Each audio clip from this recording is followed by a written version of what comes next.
Hello, everyone, and welcome back to another episode of the Inside the Dam podcast, brought to you by Papa John's Pizza. Again, check out their MSU special, large two-topping for $7.99 if you show your MSU ID. Again, we thank Admir and all of the crew at Papa John's for their support of the MSU Broadcasting Department. A quick note for you guys out there watching or listening: MSU Soccer has home field advantage next Monday as they will be hosting round 1 of the NSIC Tournament. We will be having no show next week as MSU Athletics will be getting busy with a big playoff game going on the turf. And again, we wish MSU Soccer good luck, whoever they play. Looking like it'll be either Concordia St. Paul or University of Mary. That'll be determined here in the next week or so. But with that being said, we have another great show for you guys. We have 3 great interviews. Once again, we're going to have Boeckel join us from MSU Volleyball. We also have a Minot High alum from football, changing positions from quarterback to wide receiver recently. And then one of the top stars for MSU Soccer will be joining us to talk even just a little bit about that round 1 matchup. We'll see how that goes, but to kick us off here, she is a libero/defensive specialist on the MSU volleyball team. Give it up for Boeckel. She joins us, our first guest here on the Inside the Dam podcast. Tay, thank you for being here tonight. Thank you for having me. Yeah, how's it been going lately on campus? A new school year, obviously. Everything's starting to kind of settle down more now that the first week festivities have been wonderful. How have things been going for you? They've been going pretty good. I mean, it's always busy with school and balancing sports, but it's been fun and exciting new year. No, yeah, for sure. And exciting indeed, for sure. But, just talk about your first journey to MSU. How did that come to be? And, just walk us through all the details a little bit. Yeah, well, when I first committed here, it was during COVID. And so I actually missed the first week of practices for playing college volleyball. My freshman year, I missed the first week, and then we actually didn't have a season, so it was just kind of like a year of preparing and building. And then last year was my first year playing, so that was a lot of fun. And then this year it's just exciting, bringing in new teammates and building and growing with a new coach and a new program. Yeah, and we're going to talk a little bit about that pre-college volleyball experience, as you are an alumni of R.A. Deemers Christian School here in Minot, just graduated a couple years back. Talk about that journey. I mean, R.A. Deemers, a winning volleyball program, a winning culture. Walk us through some of those years back in high school. Yeah, I'm really grateful for my high school experience. I had an amazing coach, Kara Nunziato, who really taught me a lot and really helped me grow as a player and a person. And it was fun. Starting my freshman year, we got into the state championship, got second place, and that was a lot of fun. It's a really cool experience. And I think playing all those games, you really learn a lot, and bringing it into college. But it's nothing like college volleyball, but it's fun and aggressive still. And I'm just really grateful for those opportunities. And then I got to go to state all 4 years of high school, and so that was a lot of fun. Yeah, and some of you watching or listening may understand a little bit of how the brackets go. It is tough to get out of that region tournament. You guys, I believe it was 7 straight years going to the state tournament. That's insane. I mean, just talk about, playing, like you said, the good coaching, just the sisterhood. I hear the word sisterhood a lot from the girls. Just talk about, just the blessing of being able to play at such a good program like R.A. Deemers. Yeah, we really were just a family over there, and I think Kara brings so much knowledge to the game of volleyball and to our players. We'd go to camps every summer, big camps like Wisconsin and Nebraska, and I think that helped us grow a lot with being around those big coaches. And I think she really instilled in us like the idea of family and working together to achieving your goals, and just always having that idea, that end goal being like state championship. Oh yeah, and it was had to have been a great experience, obviously, and getting to play in those big venues and against the best of the best in the competition, and just talking about that feeling of knowing you're going to be going off to college volleyball. It's going to be a reality to MSU pretty soon. Talk about, when did you get that first feeling that you might be playing at the next level? Yeah, it's funny because I never thought I'd be able to play college volleyball. It's just never something that, like, back then, even though we were really good in high school, we never really saw girls going to college. And then it wasn't until Kara texted me just one day during class, like, hey, you ever consider playing college volleyball? I was like, no, but I'll give it a shot.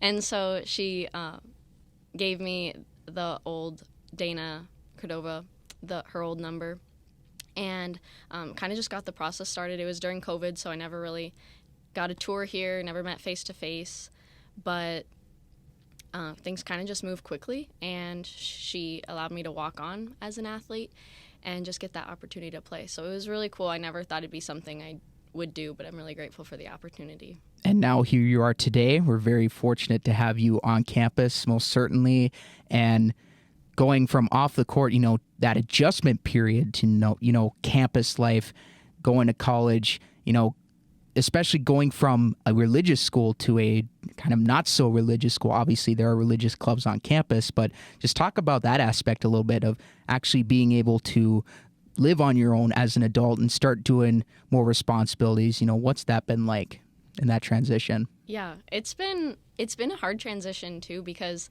especially with COVID coming on campus, like I missed like the first couple weeks of school when I was quarantined, and all these kids have face masks on. You're not really introducing yourself. Sometimes you're not even in class, so it was really hard to meet people at first. But being a part of volleyball helped a lot because you already had those sisters, that family that you kind of built in best friends. So they helped a lot through the transition. What players did you or were you able to connect with early? And maybe you think some local girls. I remember Caitlin Messner used to be on the team. I graduated with her. She was a Minot girl. But what were some of the players that maybe you were able to connect with early, and or coaches? Yeah. Well, I obviously came to Minot State with my friend Annie, who I played in high school with.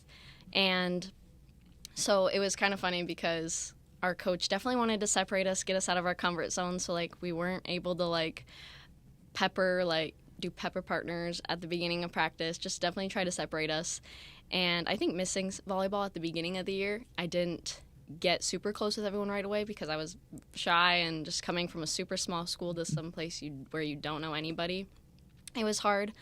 But after having classes with people, Jenna, Paulin, I've become really close with her, and just like Michaela Woodward, an old player, and Jaden Lehman, just some of those players. No, yeah, it's good to have some of that upperclassmen connection, and it really helps, I believe. And just talk about more off the court stuff. I believe maybe found your major rather quickly. What was that process like, and what's your major, first of all, and what do you do on a day-to-day basis with that? My major is nursing. Very proud of it. There you go.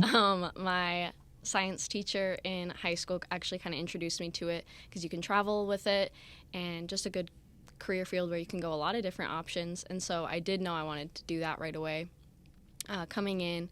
And I had a few, it was nice because there were a few upperclassmen on the volleyball team who were in the nursing major. And so they helped me a lot in figuring kind of out how to balance that with sports. And I don't think I would have gotten this far without them. And it's also nice, I have a player who's my age, Emily Kotelnikoff.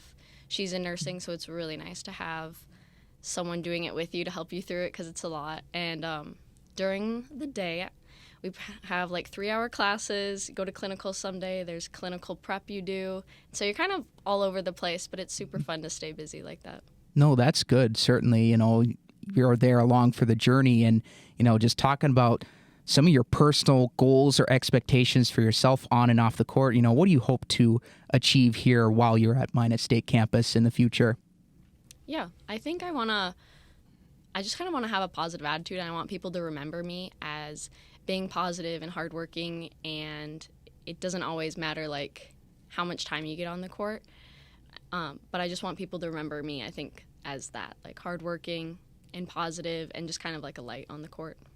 No, that's awesome. That's a really great way to look at it. But Tay, unfortunately, we are out of time, but we appreciate you coming by, and thanks for all the insight. That was really good stuff. Thank you for having me. There you have it, folks. That was our first guest, Tay Boeckel from MSU Volleyball Club. They have a game tomorrow against the University of Mary Marauders inside the MSU Dome. Again, you are watching or listening to the Inside the Dam podcast. This is brought to you by Papa John's. Don't forget their large 2-topping pizza for $7.99, showcasing with an MSU ID. We will be right back for Chloe Allan from the MSU Soccer team. Don't go anywhere, folks.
What's up, guys? Welcome back to Inside the Dam podcast, sponsored by Papa John's.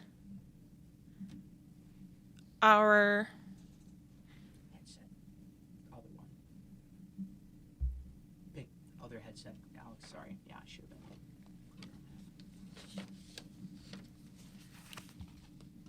been. Alrighty. Okay. We're back with the Inside the Dam podcast, sponsored by Papa John's. Our next guest is Chloe Allan, a senior forward on the MSU Soccer team. Welcome, Chloe. So this season so far, you guys been doing pretty well. Yeah. Just talk to me about those feelings so far. I mean, obviously, it's great for us. We either win or we tie, so it's been going really well at the minute, which I'm excited about. We've got a game this Thursday against you, Mary, so it's going good. Yeah, so you do have a game on Thursday against you, Mary. How's everything looking for that matchup? It's going to be a tough game, obviously. It's going to be aggressive, but I'm confident that we'll come out with a win. So That's exciting. You guys are also hosting the first round of the NSIC Tournament after your U-Mary game. Mm-hmm. Do you know the team you're going to be playing, or do you have any ideas on who we that don't may know. be? No? We don't know. Yeah, not yet. Okay. So it's exciting to see who. Yeah, that's a surprise. But with that being said, this will be your last appearance in the NSIC tournament because you are a senior. Is there any nerves going on about that because it's your last year? Definitely. I mean, it's quite, nerve-wracking to know what I'm going to do next. Mm-hmm. But also it's very sad that I'm leaving. It's my last 4 years in America. So, yeah, I'm quite nervous, but I've got a few options. Yeah. Tell me a little bit about those options. What are you thinking about after? So I'm looking to travel a little bit more. Europe's an option, Brazil, Mexico. So I'm keeping them open to see where I'd like to go. So, yeah. That is exciting. Mm-hmm. So would you want to play? How long would you want to play after? A few more years. Yeah. And then I'll eventually settle down and go back to England and hang my boots up. That's exciting. Would you still want to continue playing as a forward, or? It really depends, because obviously with coaches, they have different opinions. Mm-hmm. Ideally, yes, but I don't mind. I'll do a job wherever on the field. So nice.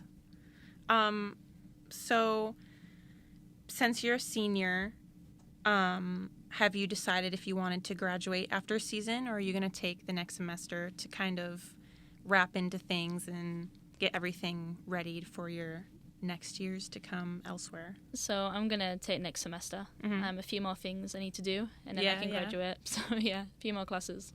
That's good to go. That's nice, though. You get to take some time just to settle into things. Yeah. Do you have any, preferences on those places that you have been thinking about? Is there any that's you're kind of leaning towards? There is one. Yeah. It's in Italy, in Rome. So I get to do my sport management master's there and also player, and that's only for a year. So I'm leaning more towards that because I'm going to get my master's degree, whereas the others are more just playing. So that's exciting. Yeah. What do you want to do with your sports management after you're finally done? That's the next step that I need to think about. I'm just taking it one step at a time at the moment. So figure out where I'm going. Yeah, for sure. Yeah. Well, thank you for talking to me today. Thank you. I really appreciate you coming in. Our next guest is going to be Ben Bolinske on the football team. So don't go anywhere, and we'll be right back.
Alrighty, we are back at Inside the Dam podcast. I'm Kylie Koontz, and I'm here with sixth-year senior Ben Bolinske from the MSU football team. Thanks for talking with us today, Ben. Yeah, thanks for having me on. So just a few questions to get the conversation started. So as a sixth-year senior, that's a lot of football. So yeah. What made you decide to come back for your sixth year? Well, we were down in Wayne State my senior year, and I broke my collarbone the second play of the game. And, after that, I was sure that I was going to be done, and, that was it for me. But after I got surgery, I started to feel a little bit better, and, someone mentioned to me that I could, potentially do a medical redshirt if I wanted to and get another year of playing. And ultimately, that's what I chose to do, and I was, lucky enough to be granted that extra year to play another year. Yeah, that's great. Kind of going along with that, I know it's your sixth year, but you're also in a new position, I've heard. Yep. So how are you? That's got to be a little difficult, but also kind of exciting, especially since I don't believe, have you played wide receiver before? Actually, it's funny. I played wide receiver, never in high school or like middle school or anything. I've always been a quarterback. But when I came here, my freshman year, they had me play wide receiver for like the last 3 games. Okay. But before that, I've had no wide receiver experience. But it's been exciting. It's been new for sure. Luckily, we have the same offensive coordinator, so I kind of know the concepts and where to line up. So there wasn't as much of a learning curve. Mm-hmm. It more so came from how to run the routes correctly and kind of the art of wide receiver. Yeah, I can totally see that. But having a lot of football background, do you think, even though you're in a new position, you can still kind of bring all of that, now that you have played multiple positions in a collegiate career, how do you think you can bring all of that information and all of that, practice that you've had to the team? Because you guys have a huge roster that's a lot of guys, you know, to be practicing with, to be playing with. How can you bring all of that information and kind of help even your freshmen, the rest of the team, when it comes to, you know, practice games? Right. You know, I've seen not as much on the defensive side, but I've seen a lot of football, you know, with the concepts that we run. And so I feel like I might have like the upper hand as far as, you know, knowing the concepts or the playbook. And so for freshmen, it's important for me to be a mentor and a leader to them, you know, to kind of move them along a little bit quicker, as you know, if they didn't have, you know, a 6-year guy that, you know, kind of knew the system pretty well. But yeah, just to kind of show them the ropes and not only be a leader with my voice, but also a leader with my actions. Right. Yeah. And you guys have a handful of veterans on your team this year. How do you think that you guys are kind of coming together as like 4th, 5th, 6th year seniors and being able to try and lead your team? Because, I mean, you might have some graduating as 4th year seniors, but I do know you have a handful of 5th and 6th year that are done after this season. So how do you think you can pull along the rest of your team to kind of, you know, continue to improve? Yeah, that's a good question. I think that it's important, no matter how you're doing as a team, to, you know, come every single day at practice and ready to give it your all. You know, it's been a frustrating year. We're 0-8 at this point. We got 3 more games left on the schedule. But you know, so for us seniors, this is the last, you know, 3 games of our career potentially. So it's important that, you know, we go out on top and we don't let our record, you know, kind of, you know, tell us how to play. You know, we got to go out every single game still and compete at our very best. And it is going to take us seniors to kind of lead them along and pull them through these last few weeks.